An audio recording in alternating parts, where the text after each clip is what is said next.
get comfortable with the word no.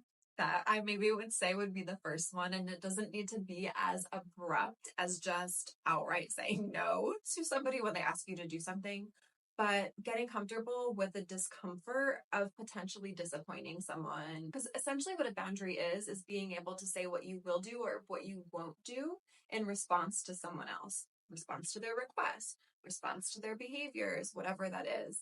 Maybe you're going into a conversation. I would say knowing what it is that your boundary is going to be. Maybe it's that someone's going to ask you to drive this weekend, to drive all the friends this weekend, and you just really don't want to. You did it last weekend, it's not your turn, whatever.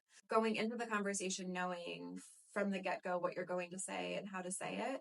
You also don't need to debate. Someone might ask you, why not? And you can simply say, it's just something that I'm doing for myself. You don't need to negotiate. You don't need to debate. Many times you don't even really necessarily need to explain yourself, although sometimes that's a kind thing to do if you're going to be setting a new boundary with somebody.